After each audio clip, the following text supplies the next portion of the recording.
Auzubillahi minash-shaytanir-rajim. Bismillahir-rahmanir-rahim. Ladies and gentlemen, assalamu alaikum. This is me, Sara Baloch, and I warmly welcome all of you to the mega transmission of PSL Season 9. We call it PSL हंगामा। उम्मीद है जी कि आप सब लोग खैरियत से होंगे, मजे में होंगे और एक्साइटेड होंगे क्योंकि आज PSL Season 9 का 4th मैच है, and that too happening in Lahore.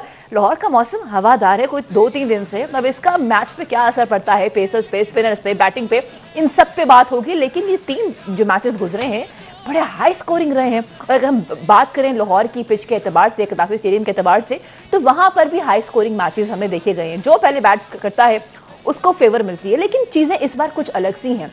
जितने भी कैप्टन हैं दे आर एक्चुअली चूजिंग, जीतते हैं पहले टॉस और फिर कहते हैं कि नहीं जी हम तो पहले करेंगे फील्डिंग। आज क्या होता है ये हम नहीं जानते। एक तरफ जनाब हमारी लाहौर कलंदर्स है, द डिफेंडिंग चैंपियंस, और दूसरी तरफ कोयटा ग्लैडिएटर्स। वैसे साइकोलॉजिकली काफ़ी चीज़ों जो है ना, काफ़ी चीज़ें आपके रास्ते बदल देती हैं, आपकी सोच जो है आपके काफ़ी रास्ते बदल देती है। जैसे अगर हम बात करें कोयटा की जीत के एतबार से, पहला मैच खेला, शान से खेला, डोमिनेंट विक्ट्री हासिल की, but what happened to Lahore Qalandars? और maybe is it too early to actually comment on this?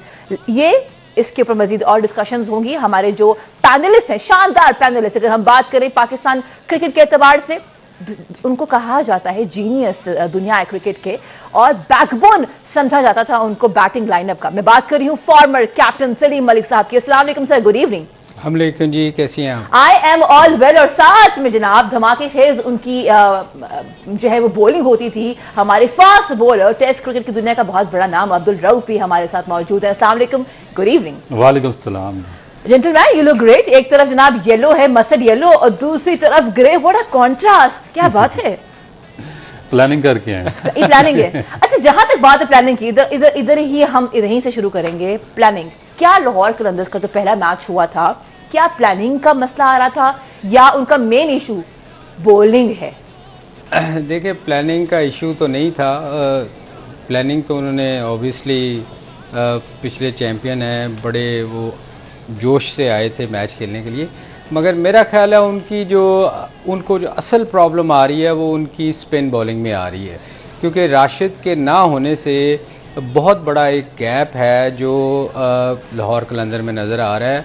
और मैं ये आपको बताऊं, अगर लाहौर कलंदर मैच जितने भी मैच हारेगा, वो अगर बड़ा स्कोर करता भी है तो उनको स्पिन जो आखिरी बीच में स्पिनर आके ओवर्स करेगा उसमें उनको बहुत मार पड़ने के चांसेस हैं। और मेरा ख्याल है बहुत वीक उनका डिपार्टमेंट है इस वक्त स्पिन, क्योंकि मुझे कोई स्पिनर उनका नज़र नहीं आ रहा जो आके नीचे से पावर प्ले के बाद संभालेगा।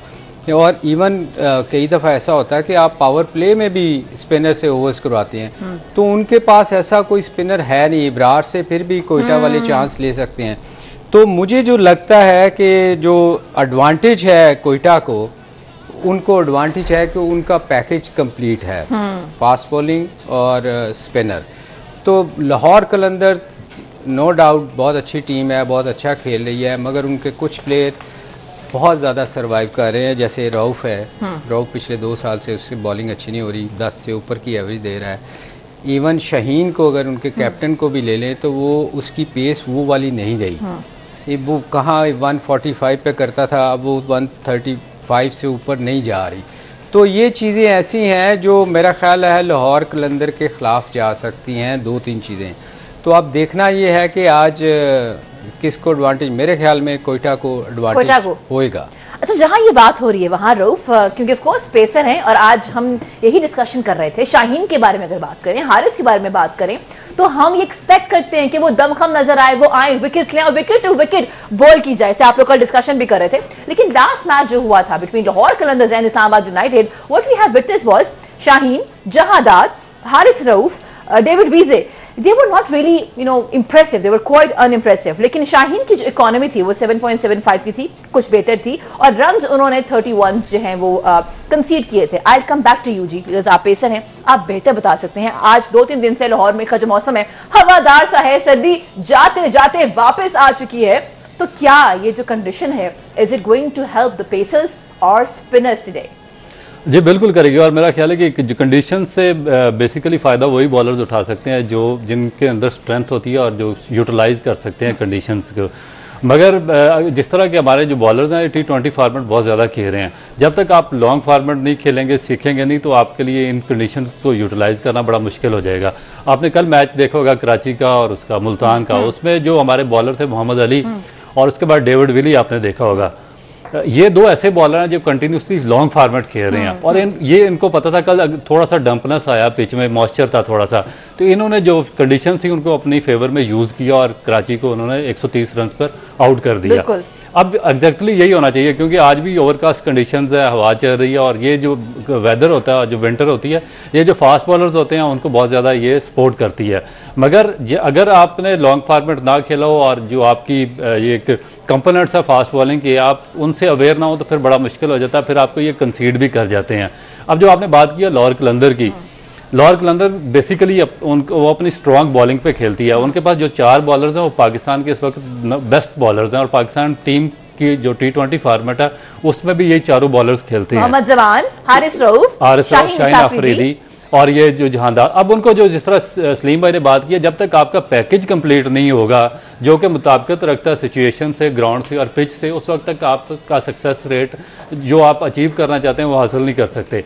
और जो उनका मेजर जो था बॉलर वो था राशिद खान, जिसकी डेफिशिएंसी वो फील करेंगे, क्योंकि इस वक्त जो राशिद खान है वर्ल्ड क्रिकेट का सबसे टॉप बॉलर है, बड़ा नाम है और उसकी कोई रिप्लेसमेंट नहीं है वर्ल्ड क्रिकेट में।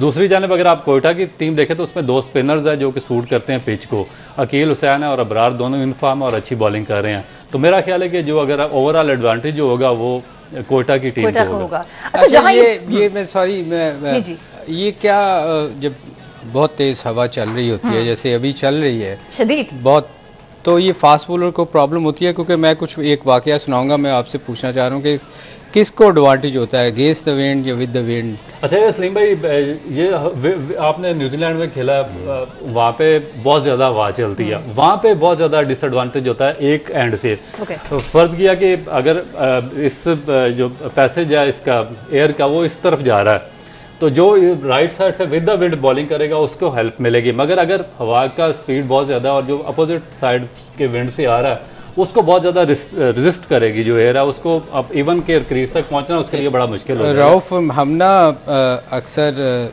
जब टूर पे जाया करते थे ना, जब न्यूजीलैंड में जैसे आपने कहा बहुत तेज़ हवा चलती थी, तो हमारे साथ सिकंदर बख्त हुआ करते थे, आपको पता है वो बड़े वीक से थे मगर हाइट उनकी अच्छी थी। तो जो विद द विंड अगर बॉलिंग कर रहा था वो तो ठीक था, उनको अगेंस्ट द विंड उनसे बॉलिंग नहीं करवाते थे क्योंकि वो हवा इतनी तेज चल रही होती थी कि उनसे भागा नहीं जाता था। तो ये कीपर करते होंगे तो क्या तो ये जो है ये बड़ी प्रॉब्लम होती है अगर आप स्ट्रांग नहीं है, जैसे रऊफ बता रहे हैं, अगर आप फिजिकली स्ट्रांग नहीं है तो अगेंस्ट द विंड बॉलिंग करना बड़ा मुश्किल काम है। Gentleman, on this note I have to ask one thing from you, लेकिन मैं चाहूंगी कि हम जरा दिखा दें स्टार्ट्स हारिस रऊफ के। उनकी बात हो रही है कि आपका फिट होना जरूरी है, आपका थका हुआ होना बिल्कुल भी जरूरी नहीं है। जब आप ग्राउंड पे हैं तो आपको यू हैव टू बी हशाश बशाश। मोहम्मद हारिस रऊफ की अगर हम बात करें जनाब, PSL के एतबार से 54 मैचेस खेल रखे हैं, 64 विकेट्स हासिल की हैं और जो इनकी इकॉनमी रेट रही है वो 9.13 रही है विद एवरेज ऑफ 29। अब जो लास्ट मैच हमने देखा है वो भी सामने आ गया है मेरे जनाब। लास्ट मैच में 12.66 की इनकी इकोनॉमी थी, 38 रन इन्होंने कंसीड किए थे, कोई विकेट नहीं ली थी। हारिस का मसला क्या थकावट है? Because he has mention it earlier also कि देखिए जी मैं थका हुआ हूं, मुझे रेस्ट चाहिए। That is why he has chosen not to opt for the Australia series, जिसकी वजह से दोस्तों हम जानते हैं कि उनका जो सेंट्रल कॉन्ट्रैक्ट है वो PCB की जानिब से कैंसिल भी कर दिया गया है। क्या ये थकावट है या ये एक परेशानी है कॉन्ट्रैक्ट के कैंसिल होने की? देखिए इसमें जो बेसिक चीज़ है, सिर्फ हारिस रऊफ नहीं है, पाकिस्तान के जितने भी मेजर बॉलर्स हैं इंक्लूडिंग शाहीन अफरीदी, नसीम शाह, उसके बाद जो आपके 2 बॉलर्स कोयटा से खेल रहे हैं उसमें हसनैन और मोहम्मद वसीम है, और ये हैवीली कंसीड कर रहे हैं इस टूर्नामेंट में। और उसके बाद जो उनकी पिछले 2-3 साल की परफॉर्मेंस है वो भी कोई इतनी ज़्यादा अप टू मार्क नहीं है। अब प्रॉब्लम क्या आ रहा है कि जो हमारे फास्ट बॉलर्स हैं इनमें इंजरीज रेशियो बहुत ज़्यादा बढ़ गई है। आपने देखा होगा पिछले 2-3 साल में ये सारे बारी बारी इंजर्ड हुए हैं, और उसके बाद फिर जब इन्होंने कमबैक किया, क्रिकेट में वापसी किया, तो इन्होंने रॉन्ग एक्शन अडॉप्ट किए हैं वो एक्शन जो है वो सूट कर, जो इनके बायोमैकेनिक्स है बॉलिंग के, वो सूट करते हैं सिर्फ 3 या 4 ओवर्स के लिए, वो लंबी क्रिकेट को सूट ही नहीं करते। अब ये पाकिस्तान क्रिकेट बोर्ड की मैनेजमेंट जो उस वक्त थी, चीफ सेलेक्टर थे या जो भी लोग थे जिन्होंने इनको सेंट्रल कॉन्ट्रैक्ट दिया सारे तीनों फॉर्मेट का, उनको सोचना चाहिए था कि एक बंदा इंजरी प्रॉन है, वो लॉन्ग फॉर्मेट नहीं खेल सकता, वो 15 या 20 ओवर नहीं खेल सकता, बॉलिंग नहीं कर सकता, तो हम उसको किस लिए तीनों फॉर्मेट का कॉन्ट्रैक्ट दे रहे हैं। उसके बाद फिर जब इन्होंने इनको वर्ल्ड कप में ये और एशिया कप में थोड़ा सा इनको साइड स्ट्रेन इंजरी हुई है, उसके बाद इन्होंने डिसीजन लिया कि मैं जो लॉन्ग फॉर्मेट है उससे मैं रिटायरमेंट ले रहा हूँ, मैं नहीं खेल रहा। उसके बाद फिर पैनिक बटन क्रिएट हुआ पाकिस्तान क्रिकेट बोर्ड में, तो उनको पुश किया गया कि आप खेलें, तो वो कह रहे थे कि मेरी बॉडी मुझे इजाजत नहीं दे रही। तो ये बेसिकली जो पाकिस्तान क्रिकेट बोर्ड का डिसीजन है वो तो ठीक है, मगर इसमें साथ रिस्पॉन्सिबल वो लोग भी हैं जिन्होंने इनको सेंट्रल कॉन्ट्रैक्ट दिया और तीनों फॉर्मेट का सेंट्रल कॉन्ट्रैक्ट दिया। नहीं, मगर ये इन्होंने कहा है कि मैं 4 ओवर्स के मैचेस में भी, 20 ओवर्स के मैचेस में भी नहीं कर सकता, मैं थका हुआ हूँ। तो ये कर क्या रहे हैं, इन्होंने किया क्या है, पिछले 3 साल से 12-10 से ऊपर की एवरेज के स्कोर दे रहे हैं। उनको जो चीज़ सीखने वाली है वो अपने आप को जाके प्रैक्टिस करें और अपनी चीज़ों को ठीक करें, क्योंकि टेनिस बॉल से उठा के उनको क्रिकेट में लेके आए हुए हैं, जो पाकिस्तान के लिए खेलते हैं, जो 10-10 साल फर्स्ट क्लास खेल के आते हैं, उनका आप ये चीज़ों की प्रॉब्लम नहीं देखेंगे कि वो कहेंगे कि मैं थका हुआ हूँ, मेरे से बॉल नहीं हो रहा, मैं भाग नहीं सकता, मुझे रेस्ट दे दें, मैं टूर पे नहीं जा सकता। ये आपको उन लोगों में नज़र आएगी जिन्होंने डोमेस्टिक क्रिकेट लंबी नहीं खेली। जो अभी रऊफ बात कर रहे हैं, ये तो इनको तो टेनिस बॉल से देख के उठा के लिए हैं। अब वो थकेंगे ऑब्वियसली, क्योंकि उनका रन अप भी फास्ट बॉलर वाला नहीं है, वो इधर से भाग के आते हैं। किसी फास्ट बॉलर को देखा आपने कि वो इस तरह भाग के आ रहा, वो हमेशा साइडवेज आते हैं। तो ये चीज़ें जो हैं, ये मेरा ख्याल रऊफ को मैंने कल भी कहा था कि इसको अपनी जाके मेहनत करनी चाहिए, क्योंकि ये टाइम आ गया है कि वो उसको भी अगले साल कोई फ्रेंचाइजीज लेने के लिए तैयार ना हो, क्योंकि वो इतना ज़्यादा एक्सपेंसिव हो चुका हुआ है कि वो टीम के लिए एक बोझ बनता जा रहा है। लेकिन इसमें एक और चीज़ भी देखें कि जितने भी हमारे 6 बॉलर्स हैं, जब ये इंजरी के बाद वापस आए तो ये कम्प्लीटली रॉन्ग जो बायोमैकेनिक्स है उससे बॉलिंग कर रहे हैं। एक, इनकी स्पीड कम हो रही है, दूसरा इनको रन ज़्यादा हो रहे हैं, और तीसरा जब लंबा फॉर्मेट है उसके लिए इनकी बॉडी सूट ही नहीं कर रही है।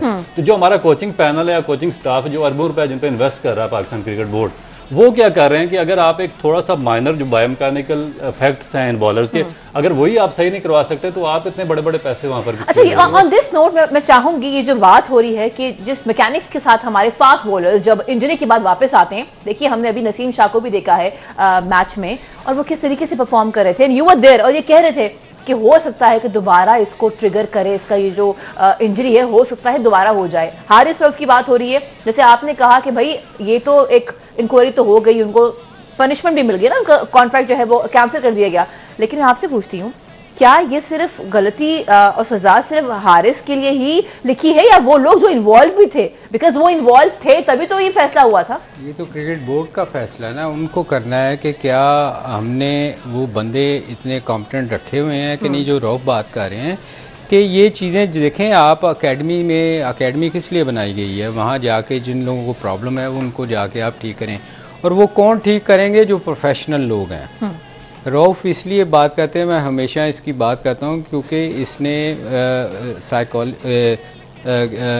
एमफिल किया हुआ है, इसमें स्पोर्ट्स में किया हुआ है, माशाल्लाह। तो रऊफ को बहुत सारी फास्ट बॉलर की चीज़ों का पता है कि कैसे ठीक कर सकते हैं। वहाँ आप जो लोग रखे हुए हैं वो फास्ट बॉलर, मेरे ख्याल स्पिनर फास्ट बॉलर को ठीक कर रहा होता है, और विकेट कीपर बैट्समैन को बता रहा होता है। तो ये ऐसी चीज़ें ठीक नहीं होती। ये चीज़ें क्रिकेट बोर्ड को इस पे ध्यान देना पड़ेगा। आई एम श्योर कि मोशन स्पीड जो आए हैं वो इन चीज़ों पे ज़रूर करेंगे, क्योंकि उनकी रेपुटेशन है कि वो जिस काम को भी लेते हैं तो फिर वो ठीक करते हैं। ये बहुत से लोगों को मेरा ख्याल चेंज करना पड़ेगा। और जहाँ चेंजेस की बात हो रही है वहाँ ये बताते चले कि 37 मिनट्स के बाद कज़ाफी स्टेडियम के अंदर लाहौर कलंदर्स एंड कोयटा ग्लैडिएटर्स के बीच में होगा एक thrilling match. I am saying this why because हमने देखा है कि कोयटा ग्लैडिएटर्स ने कितने शान के साथ विक्ट्री हासिल की है पहले मैच की। By the way, this show was brought to you by, and it is still brought to you by, Nomenclature Cadbury, presenting Lifebuoy Herbal Shampoo, powered by HBL, new by Kaizen Paints, and refreshed by Coke. Stay with us, क्योंकि हमें जाना है एक commercial break की तरफ। Break से वापस आएंगे, डिटेल में बात करेंगे कि आखिर बॉलिंग अटैक का इशू है क्या, when we talk about Lahore Qalandars. Stay with us.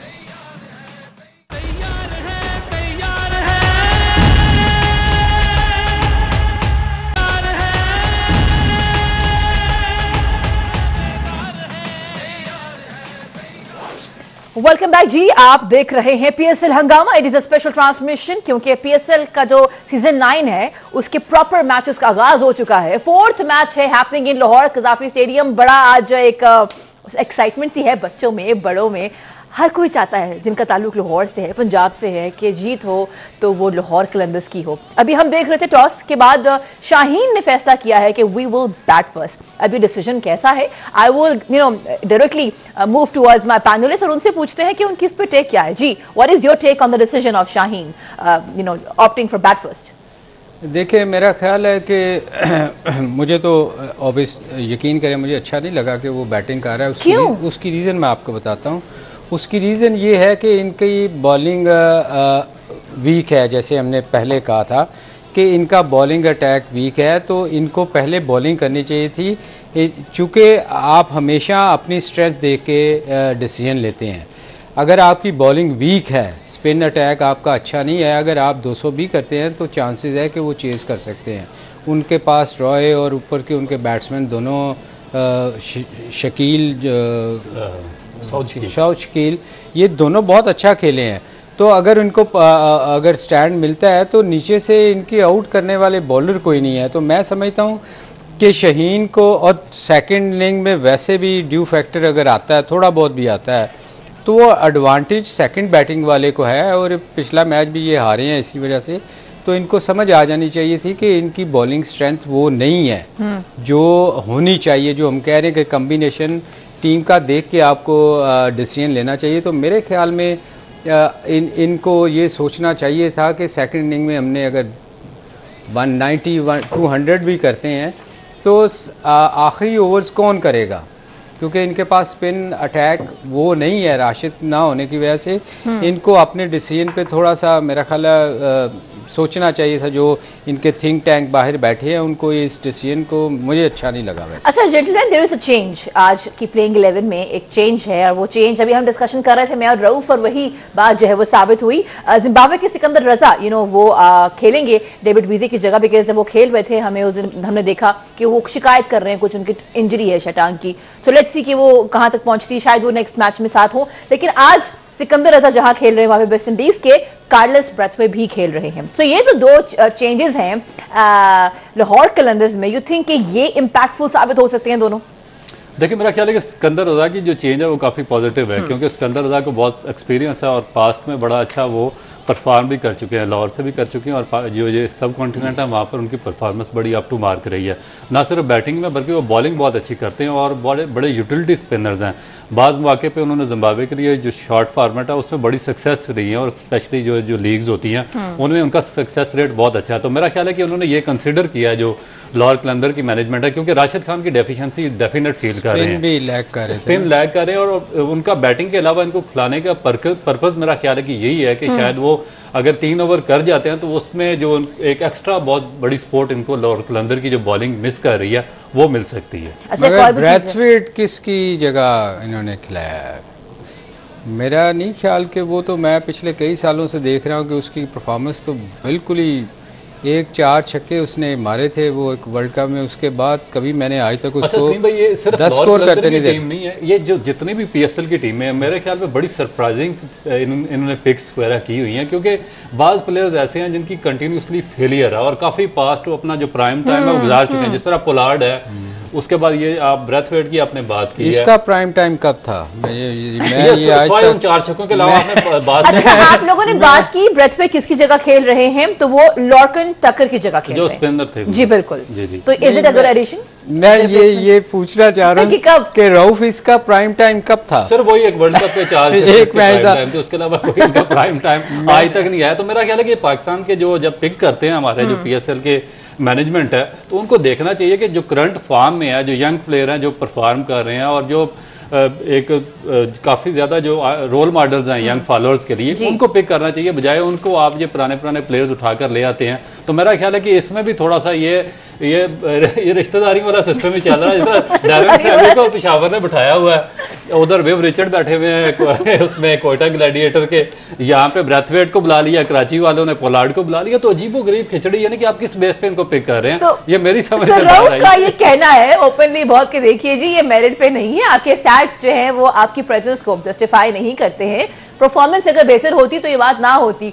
तो जो फ्रेंचाइज के ओनर्स है, आई थिंक आप सबके लिए ये उन फ्रेंचाइज ओनर्स के लिए लम्हा फिक्र जरूर है जिनकी परफॉर्मेंस हमें कल भी नहीं दिखी, परसों भी नहीं दिखी, और mainly I think Karachi Kings, क्योंकि हम चाहते हैं कराची किंग्स के आप लोग जब आओ तो आप शान से खेलो।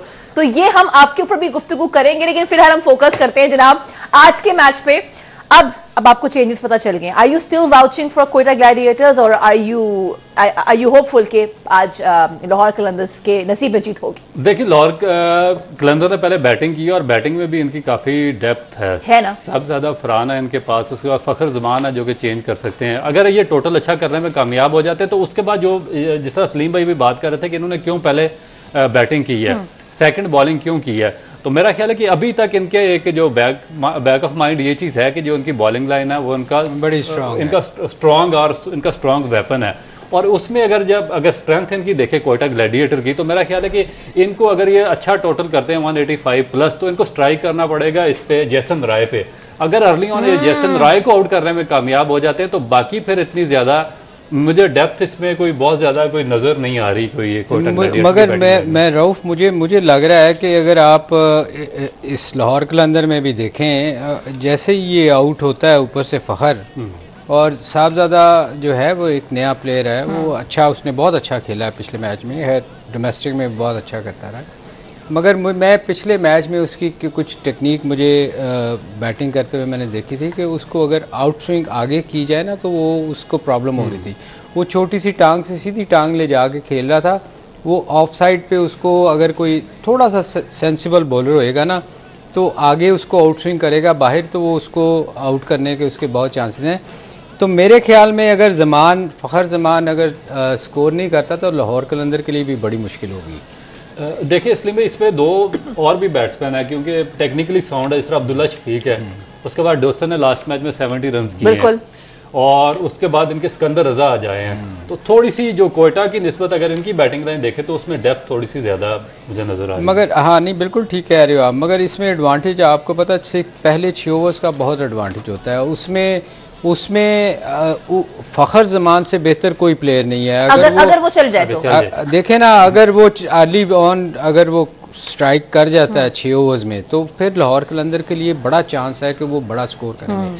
अगर ये आउट होते हैं तो फिर आके ना थोड़ा सा स्लो डाउन हो जाता है हमेशा विकेट्स गिरने से, क्योंकि ये वाहद एक प्लेयर है कि ये रुकता नहीं है, ये अगर 6 ओवर सरवाइव कर गया। बात हो रही है फ़खर ज़मान की, बिल्कुल अच्छा नहीं लगता जब लेजेंड्स बात कर रहे हो और मैं इंटरप्ट करूं, लेकिन क्या करें जनाब, ब्रेक भी आती है और कहते हैं ना जिंदगी में ब्रेक कहीं ना कहीं जरूरी भी होती है। सो एक ब्रेक लेते हैं, ब्रेक के बाद आएंगे and we will be discussing Fakhar Zaman in particular. Stay with अस।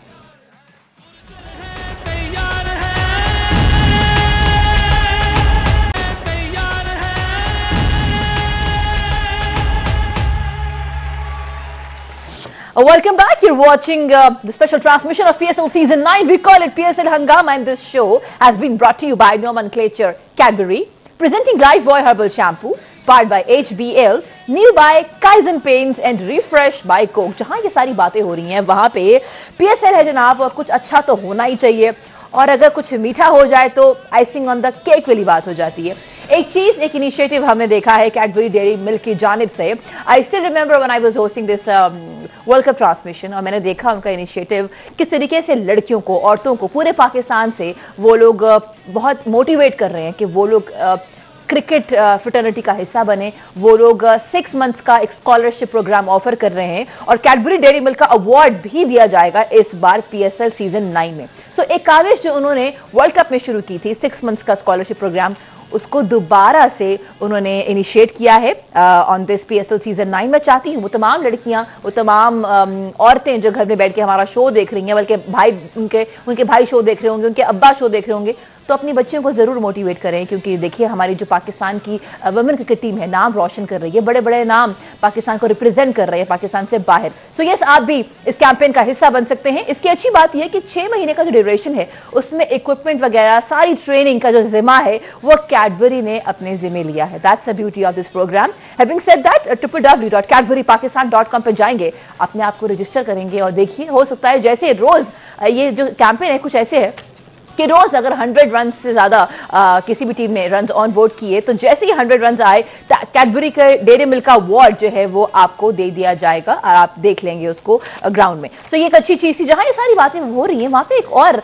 हमने खबर देखी है और वो है जनाब, पाकिस्तान क्रिकेट बोर्ड को आईपीसी मिनिस्ट्री के अंडर से हटाकर डायरेक्ट प्राइम मिनिस्टर के अंडर कर दिया गया है। And how fruitful this sounds, ये मुझे लगता है कि हमारे जो एक्सपर्ट्स हमारे साथ हैं, Salim Malik and Abdul Rauf, would rather comment on this. तो जेंटलमैन, क्या कहते हैं आप इस पे? देखिए, मेरा ख्याल है कि बहुत ही पॉजिटिव डिसीजन है, ये अच्छा डिसीजन है पाकिस्तान क्रिकेट के लिए कि आईपीसी मिनिस्ट्री से इसको निकाल दिया गया। आपने देखा होगा कि जो लास्ट वर्ल्ड कप हुआ उसमें श्रीलंकन क्रिकेट बोर्ड के जो स्पोर्ट्स मिनिस्टर थे, जो श्रीलंका के स्पोर्ट्स मिनिस्टर थे, उन्होंने बयान दिया था कि यहाँ पर करप्शन है श्रीलंकन क्रिकेट बोर्ड में। तो उन्होंने जो उनके सेक्रेटरी थे क्रिकेट बोर्ड की और जो चेयरमैन थे उनको मुअत्तल कर दिया था। तो और राणा टुंगा को उन्होंने एक्टिंग हेड बना दिया था। उस पर जो इंटरनेशनल क्रिकेट काउंसिल है, क्योंकि ये जो क्रिकेट बोर्ड हैं ये ऑटोनमस बॉडीज़ हैं, ये जो गवर्नमेंट है उनसे कुछ इनका लेना देना नहीं है, ना आप उनको जवाब दें ना वो आपको जवाब दें, ठीक है। तो इसमें जो थर्ड पार्टी इंटरफेरेंस है आईसीसी उसको बर्दाश्त नहीं करती है। तो इसी पे आईसीसी ने जो रुकनीत थी श्रीलंकन क्रिकेट बोर्ड की वो मुअत्तल कर दी थी। अब पाकिस्तान क्रिकेट बोर्ड ने, मेरा ख्याल है कि जो गवर्नमेंट ने बड़ा अच्छा एक पॉजिटिव डिसीजन लिया कि आईपीसी मिनिस्ट्री से निकाल दिया है, क्योंकि अगर आईपीसी मिनिस्ट्री के अंडर होता तो आपको गवर्निंग बोर्ड का जो रुकन होता है, वो जो सेक्रेटरी होता है आईपीसी मिनिस्ट्री का, वो गवर्निंग बोर्ड का भी रुकन बन जाता है। तो इसमें थोड़ी सी इंटरफेरेंस आ जाती है, जिसपे एक डाउट था कि शायद जो इंटरनेशनल क्रिकेट काउंसिल है वो इस पर भी एक्शन ले सकती है। अब डायरेक्ट उन्होंने निकाल कर जो प्राइम मिनिस्टर ऑफिस है उसके अंडर कर दिया है कि उसमें जो मिनिस्ट्री है या पॉलिटिकल जो इंटरफेरेंस है वो कम से कम होगी और direct Pakistan cricket board prime minister को जवाबदेह होगा, जिस तरह पास्ट में होता था। तो मेरा ख्याल है कि क्रिकेट के लिए एक अच्छी ये पॉजिटिव न्यूज़ है। अच्छा, जहां ये बात हो रही है वहां आपसे मैं सवाल करना चाहूंगी जनाब। हम बात करें अपने हमारे farmer director and head coach of PCB, बात हो रही है मोहम्मद हफीज की। कल एक शो पे बैठ के पीएसएल के ट्रांसमिशन का एक प्राइवेट चैनल का वो हिस्सा है और उन्होंने एक बात की बड़ी प्रोमिनेंट, और वो ये थी कि जनाब वो प्लेयर्स जो कुछ महीने पहले ये कह रहे थे कि हम इंजर्ड हैं, इस बार वो पीएसएल के स्क्वाड का हिस्सा हैं। कुछ नाम मेरे जहन में आए हैं लेकिन मैं आपकी तरफ बढ़ूंगी। सलीम साहब, ये बात कहना, बिकॉज देखिए पीसीबी का वो एक बड़ा अहम हिस्सा रह चुके हैं, डायरेक्टर एंड हेड कोच, और अब चूंकि वो उसका हिस्सा नहीं है, अब वो ये बात कर रहे हैं कि ये क्या ये बात पॉजिटिव है, हम इसको ले सकते हैं, या ये बात उनको नहीं करनी चाहिए थी? ऐसे आपके जहन में कौन से नाम आ रहे हैं? ये नाम जो गर्दिश कर रहे हैं उसमें हसन अली का नाम है, हारिस रऊफ का नाम है, नसीम शाह का नाम है, शाहीन शाह का भी नाम है। तो शाहीन तो वहाँ था, शाहीन तो गया था टूर पे। हाँ, लेकिन एक मैच नहीं खेला था क्योंकि वो, मैं आपको बताऊं, देखें उसका गुस्सा बिल्कुल जायज़ है क्योंकि उसको भी हटा दिया गया है वहाँ से, तो वो उसको गुस्सा तो आना है कि प्लेयर नहीं गए थे। मगर बात ये है कि जब कोई प्लेयर अनफिट होता है तो उसकी कोई लिमिटेशन होती है कि इतनी देर में वो ठीक नहीं हो सकता, साल लगेगा, 2 साल लगेंगे, ये तो उसकी फिटनेस पे है ना। अगर वो जल्दी फिट हो गया है तो वो अगर लीग में खेल रहा है, 2 माह गुजर चुके हैं, अगर 2 माह में रिकवरी चांसेस हैं आपके कि आप ठीक हो सकते हैं। हाँ, उसमें अगर आपको नज़र वहाँ वो जाके अनफिट होते तो और बात थी। एक बंदा अनफिट है तो वो आपकी ड्यूटी है कि आप उसका टेस्ट लें। उन टेस्ट में फेल हुआ है, वो कर ही नहीं सका, और आपके डॉक्टर्स ने और सब ने कहा कि ये अनफिट हैं, तो उसके बाद तो वो उसको टाइम तो लगेगा ना। 2 माह हो गए हैं, अब वो फिट होएंगे तो उसको तो फिर साल का टाइम होना चाहिए कि साल से पहले ये खेल नहीं सकता। हाँ, लेकिन फिटनेस, अगर मैं आपसे पूछना चाहूंगी कि फिटनेस टेस्ट तो लिए नहीं गए, तो ये फिटनेस टेस्ट आखिर कब लिए जाएंगे? नहीं, फिटनेस टेस्ट क्यों नहीं लिए गए होंगे उससे पहले? अब आपको नजर नहीं आ रहा कि बॉलिंग कर रहे हैं, ठीक है कि नहीं ठीक है? देखिए, नसीम शाह का आप लोगों ने कमेंट किया कि वापस आया लेकिन वो उस तरह नहीं कर रहा। मगर मैं आपको शाहीन की भी कम हो गई। बिल्कुल ठीक कह रहे हैं, वो तो पिछले वर्ल्ड कप से उसकी पेस कम हुई हुई है। नसीम शाह का इशू जरूर था।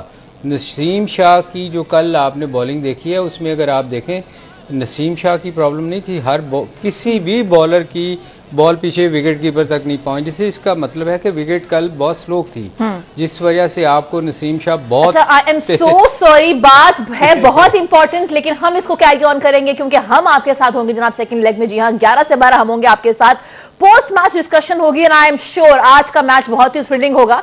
On this note, this is me, Sara Baloch, signing out. अपना ख्याल रखिएगा. अपना feedback हमारा जो Insta handle है, my Insta handle is Sara Baloch official, and you can always go and start commenting on our YouTube क्योंकि हमारी team बड़ी regularly हमारे shows वहाँ पे upload करती है. Gentlemen, thank you so much जी. बहुत कुछ सीखा आपसे, मजीद और सीखेंगे, बात करेंगे. इंशाल्लाह मुलाकात होती है 11 से 12.